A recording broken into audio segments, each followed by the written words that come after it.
에스겔서 38장 10절에서 16절까지 우리가 한 목소리로 함께 올려드립니다. 시작. 주 여호와께서 이같이 말씀하셨느니라. 그날에 내 마음에서 여러 가지 생각이 나서 악한 꾀를 내어 말하기를 내가 평원의 고을들로 올라가리라. 성벽도 없고 문이나 빗장이 없어도 염려 없이 다 평안히 거주하는 백성에게 나가서 물건을 겁탈하여 노력하리라 하고 내 손을 들어 황폐하였다가 지금 사람이 거주하는 땅과 여러 나라에서 모여서 짐승과 재물을 얻고 세상 중앙에 거주하는 백성을 치고자 할 때에 스바와 드단과 다시스의 상인과 그 부자들이 내게 이르기를 내가 탈취하러 왔느냐, 내가 내 무리를 모아 노력하고자 하느냐, 은과 금을 빼앗으며 짐승과 재물을 빼앗으며 물건을 크게 약탈하여 가고자 하느냐 하리라.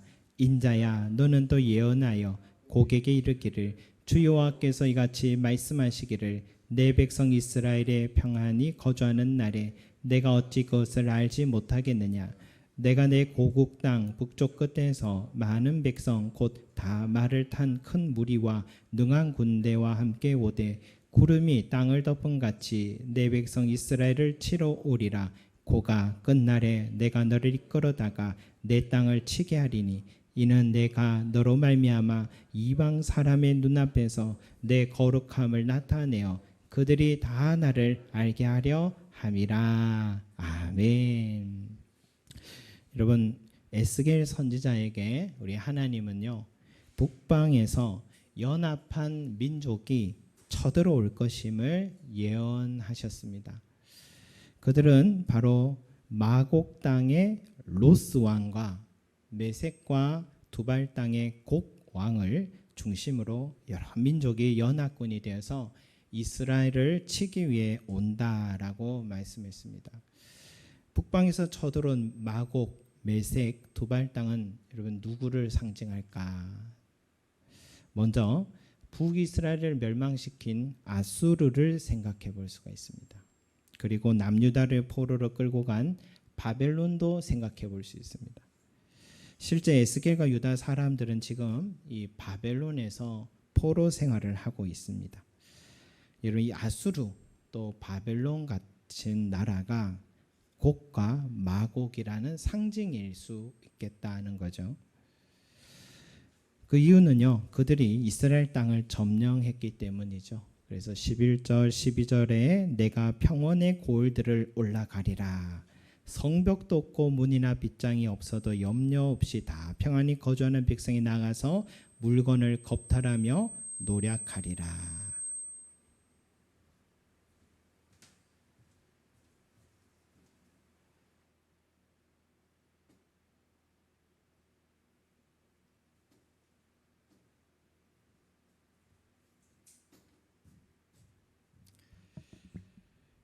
그렇게 이제 아수르와 바벨론이요, 이 북이스라엘과 남유다 백성들을 겁탈하고 노력했습니다. 여러분, 그렇지만 이 곡과 이 마곡이란 이 북방 민족은 아수르와 바벨론을 말하는 게 아님을 알 수 있어요. 왜냐하면은 그들이 작정하고 이스라엘을 점령했으나 그들에게 하나님은 이스라엘 백성들의 편에 서서 싸워 주셨고 하나님께서 북방 민족들을 박멸시켜 버리셨기 때문입니다. 18절에 그렇게 말씀 나오죠. 그날에 곡이 이스라엘 땅을 치러 오면 내 노여움이 내 얼굴에 나타나리라. 주 여호와의 말씀이니라 라고 말씀하셨기 때문이죠.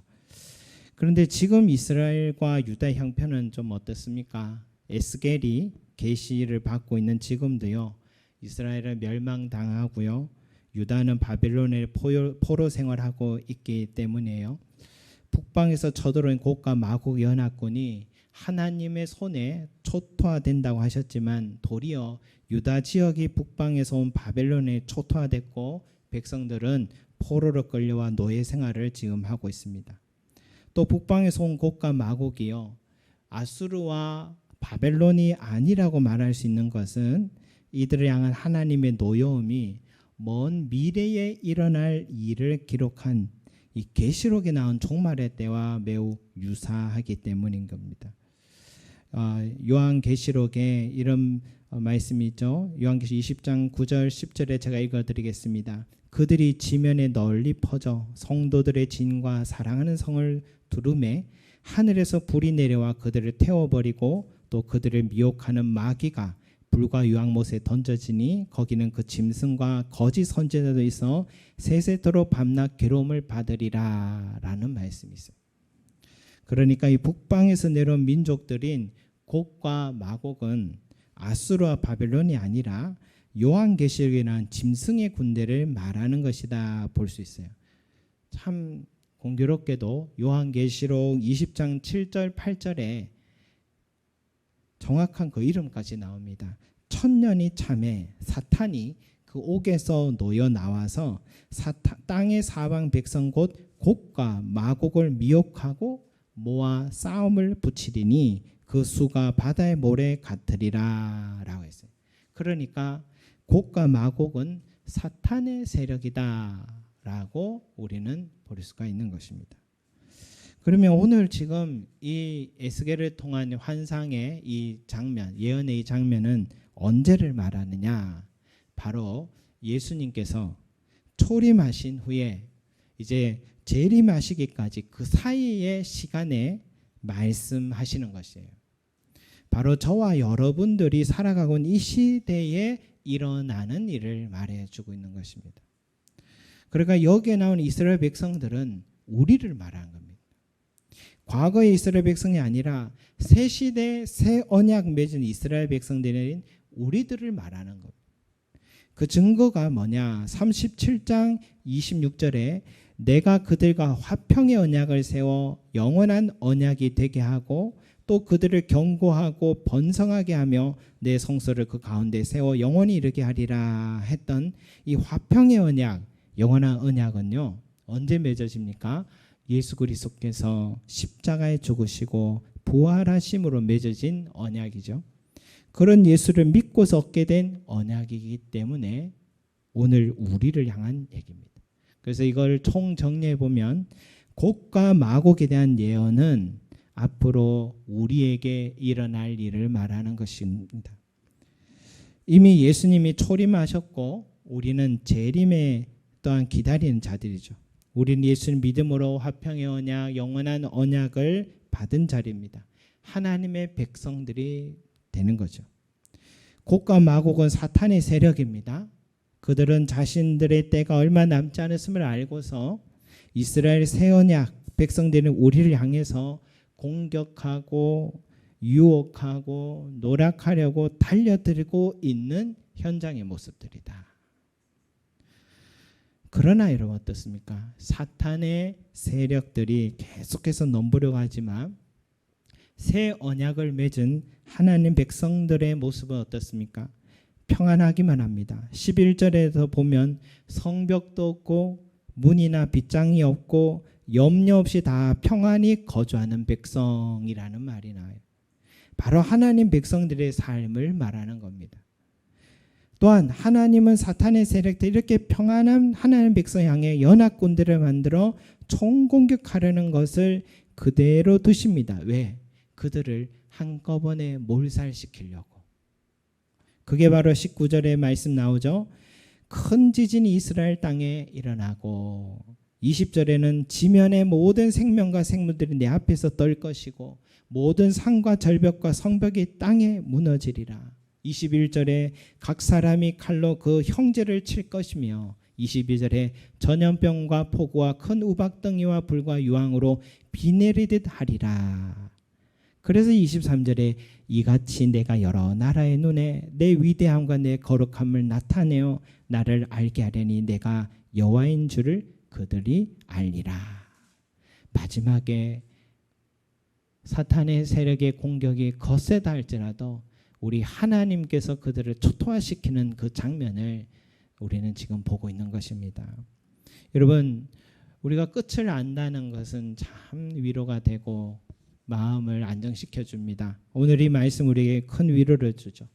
북방의 곡과 마곡의 연합군대가 쳐들어오듯이 우리에게 향하여 사탄의 세력, 영적인 공격, 걸림돌을 놓고요.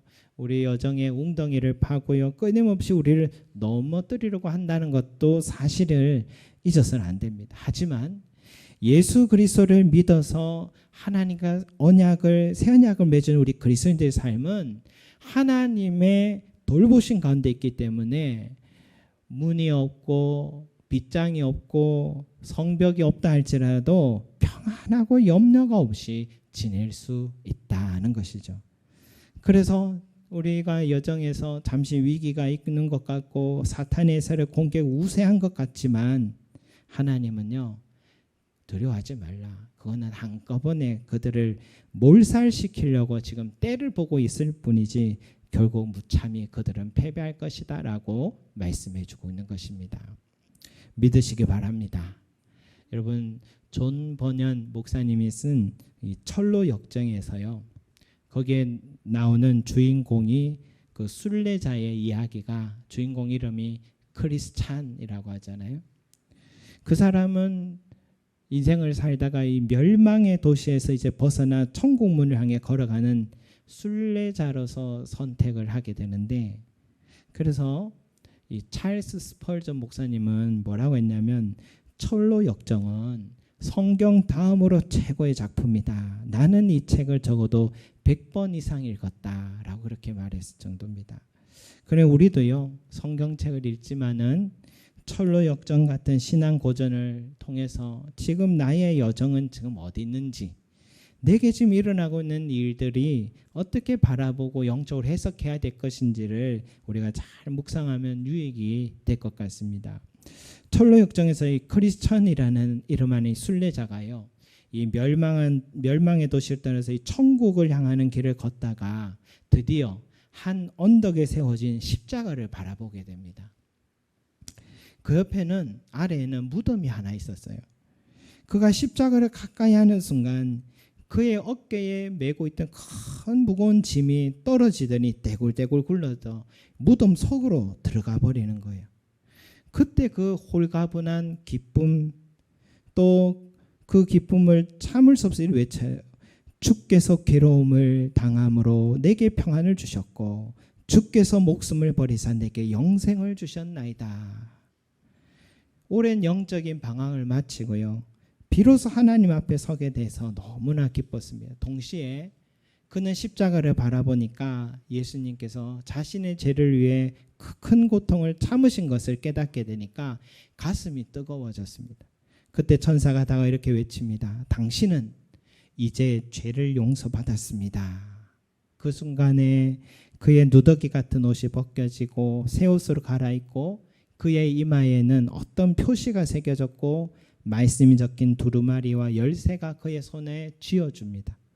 이 모든 것은 바로 천국에 들어갈 수 있다는 출입증과 같은 역할을 했습니다.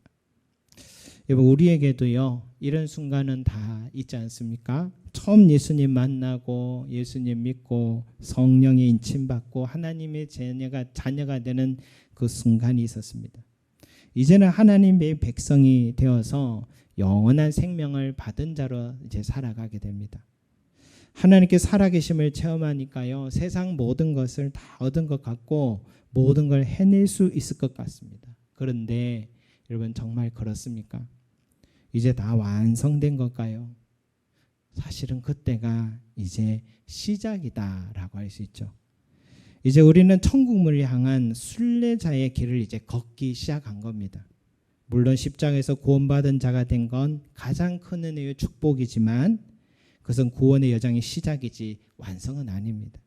하나님의 자녀가 됐지만 세임 주시는 두루마리 말씀도 얻었고 천국문의 열쇠도 얻었지만 사탄도 가만히 있지 않는다는 사실이죠. 그래서 이제 순례자는, 크리스찬은요, 계속 다음 길을 걷어요. 가는 길에 풀밭에 3명의 사람이 누워 있었어요. 그들의 발에는 이상하게 쇠고랑이 다 채워져 있습니다. 그들의 이름은, 한 사람은 우매요, 한 사람은 게름병이요, 한 사람 이름 무레였습니다. 무레함이었습니다. 그래서 크리스찬은 물었습니다. 왜 당신들은 여기에 누워 있는 거요? 라고 물으니까 그들이 하는 말이, 여기만큼 안전한 곳이 어디 있어? 사람마다 갈 길이 다른 거요. 남의 일에 참견하지 말고 가던 길이나 가시오. 그러면서 그들은 코를 고면서 잠을 자더랍니다. 저는 여기서 여기만큼 안전한 곳이 어디 있어? 라고 말한 그들의 말, 인상적이죠. 천국을 향해 걸어야 할 그 그리스도인도요, 여기에 세상의 안락, 평안에 안주하려는 마음이 언제든 찾아올 수 있다는 거죠. 본래 내가 가야 하는 목적지는 잊어버리고 이 땅에서 얻을 수 있는, 얻게 될 그 안락함을 바라보며 누워 잠들 수 있다는 겁니다. 제 친구 목사가요, 예전에 카페 교회를 이렇게 세우게 됐는데 묘한 경험을 했대요. 카페가 잘 되니까, 수입이 자꾸 많아지니까 그 마음에 든든하니까 굳이 목회를 해야 되나? 이런 생각이 들더래요. 물질이 주는 안락함의 유혹이 내게 주어진 길의 목적지를 잊어버리게 만든다는 거죠. 목회자뿐만 아니라 안락함을 추구하는 것이, 이것은 우리 그리스도인들의 삶에 위험한 것들이다. 영적인 게으름뱅이가 되는 겁니다. 가던 길을 멈추고 그 자리에서 쿨쿨 잠들게 만드는 겁니다. 옆에서 믿음의 형제들 왜 여기에 누워있냐 해도 참견 말라며 가던 길이나 가라고 말하게 정도로 나를 변하게 만드는 것이죠. 사탄은 예수님 유혹할 때도요, 높은 산 위에 세상 모든 좋은 것 다 보여주면서 내게 절 한 번만 해라. 그러면 이 모든 것은 다 내 것인데 내가 이걸 너에게 주겠다라고 합니다. 물질의 풍요함, 세상의 명예와 소유들, 이게 마음에 와닿지 않으면 이렇게 다시 말해 볼 수 있죠. 삼성가의 재벌의 아들이 될 수 있도록 해주겠다. 그러면은 눈동자가 좀 흔들리지 않을까요, 여러분? 그만큼 세상 안락, 쾌락은 이 시대에 가장 강한 겁니다. 사탄은 우리에게 목적지 잃어버리게 만들려 하는 거죠. 우리의 목적지는 천국 문을 향해 걷는 것이고, 그것인데 이 세상을 사랑하여 떠난 데마와 같이 세상에 안주하라고 사탄은 계속 유혹을 하는 겁니다. 또 순례자는 이제 길을 가는데요, 남자 2명이 담장을 훌쩍 뛰어넘어 따라오는 거예요. 그들의 이름은, 한 사람은 허울이요, 한 사람은 위선이라는 이름을 갖고 있어요. 그들도 천국에 가는 길이랍니다. 크리스찬은 물었어요. 왜 문을 통하지 않고 담을 넘어 이곳으로 오는 겁니까? 하니까 그들이 하는 말이, 어디로 가든 그게 무슨 상관이요. 우린 지름길을 찾았을 뿐이요. 어떻게든 천국에 가기만 하면 되지 않소? 라고 얘기합니다. 저는 이 크리스찬이 만난 2 사람도 한번 생각해 봤어요. 이것도 우리의 모습일 수 있겠다. 나에게도 허울, 형식주의, 위선의 모습이 있다는 겁니다. 예수님을 만나고 새 옷을 입었다 해도요, 허울, 즉 경건의 모양만 있지 마음에 없는 예배 드릴 수도 있습니다. 겉모습만 하나님 사랑하는 척하는 가면 쓴 그리스도인도 될 수 있는 겁니다. 그래서 예수님은 위선으로 가득한 바리새인 사두개인을 향하여서 외식하는 자들아 너에게 화가 있을지어다 라고 했습니다. 차라리 죄인이라고 자신을 인정하는 세리와 창기들이 더 하나님 나라에 가깝다라는 것입니다. 우리가 항상 경계하는 사탄의 공격은요, 형식주의, 위선적인 신앙생활이죠. 그들은 담을 타넘으면도 천국 문에 갈 수 있다 생각합니다. 겉으로 그리스도인인 척해도 세상의 속에선 빛이 되지 못하고 남들처럼 살아갈 수 있는 겁니다. 교회 안에는 좋은 직분자인데 직장에서 사업장에 믿지 않는 사람까지도 고개를 절레절레하게 그렇게 살아갈 수 있습니다. 너희는 세상의 빛이라 세상의 소금이라 했는데 교회의 빛이고 교회의 소금이 아니고 세상에서 빛이요 소금이라 그런 말씀입니다. 근데 그 삶을 보니, 그 사람의 언행을 보니, 그 사람이 아래 사람들을 대하는 모습 보니, 그 사람이 중요한 결정을 하는 그 순간을 보니 그리스도인 참 다르구나, 그리스도인은 다르구나, 이런 감화를 주어야 한다는 것이죠. 그런데도 세상 사람과 전혀 다르지 않은 그리스도인이라면 그 사람은 허울과 형식주의와 위선과 무늬만 그리스도인이 될 수 있는 것이죠. 그런데 여러분, 결코 쉽지 않죠. 이게 좁은 길입니다. 남들도 다 하는 것을 왜 저는 하면 안 됩니까? 남들은 천국 문을 목표로 하지 않고 살기 때문에 그렇게 사는 것이고, 우리의 인생의 목표는 천국 문이기 때문이죠.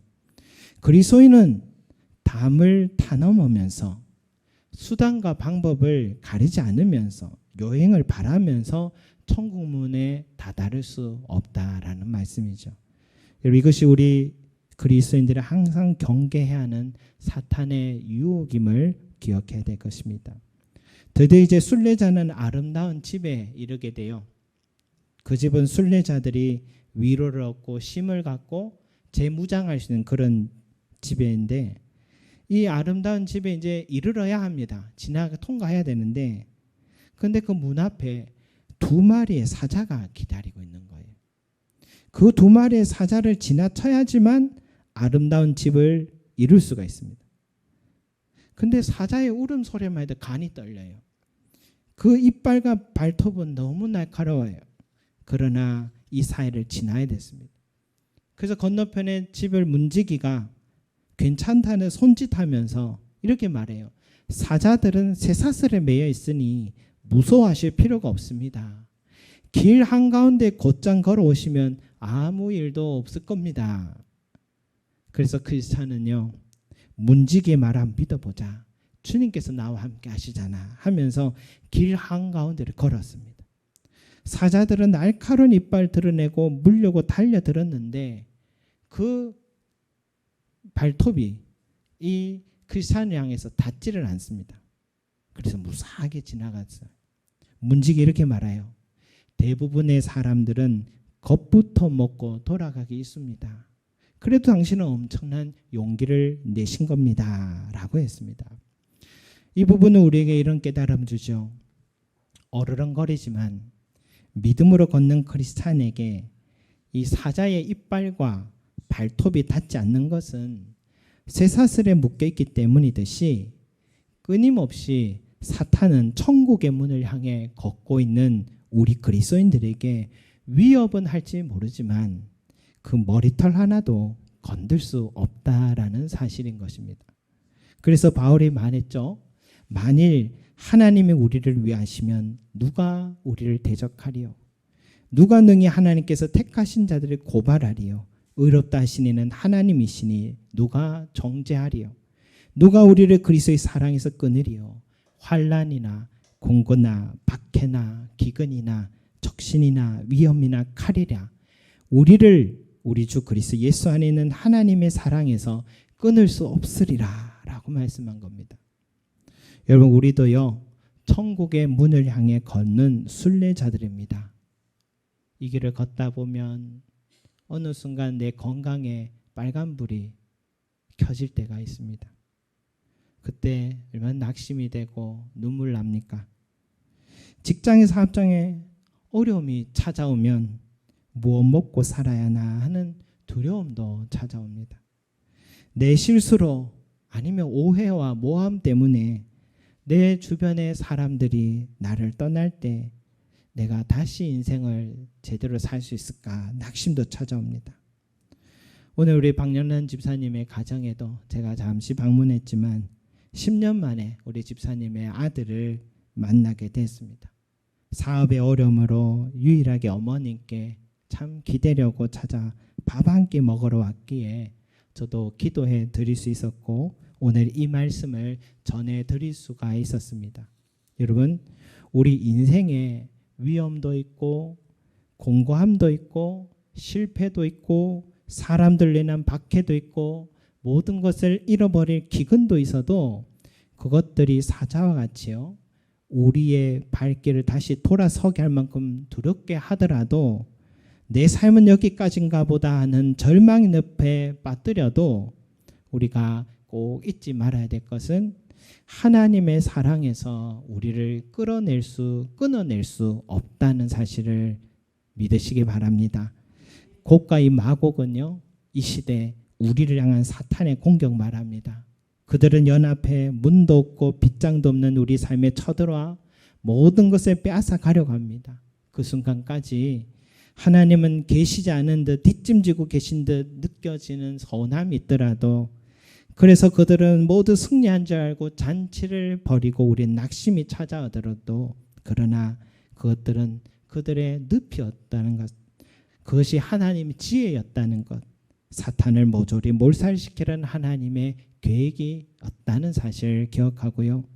그리고 하나님의 백성들은 머리털 한 가닥조차도 다치지 않도록 지켜주시고, 어르렁거리고 날카로운 이빨 손톱을 드러낸다 해도, 그들은 우매와 게으름과 무례함은 남을 넘어뜨리라 해도, 그들은 허세와 위선적 신앙생활을 권하며 우리를 이렇게 살아도 된다고 유혹한다 해도, 결국 우리는 이 순례의 걸음을 잘 마치고 승리해서 천국문에 들어가게 될 줄로 믿습니다. 이 믿음으로 전진하시는 저와 여러분들이 되시기를 소망합니다. 기도드리겠습니다. 사랑과 은혜가 풍성하신 우리 아버지요, 곡과 마곡은 바로 사탄의 권세요, 세력이요, 사탄의 유혹이요, 또한 사탄의 공격이라고 말씀해 주셨습니다.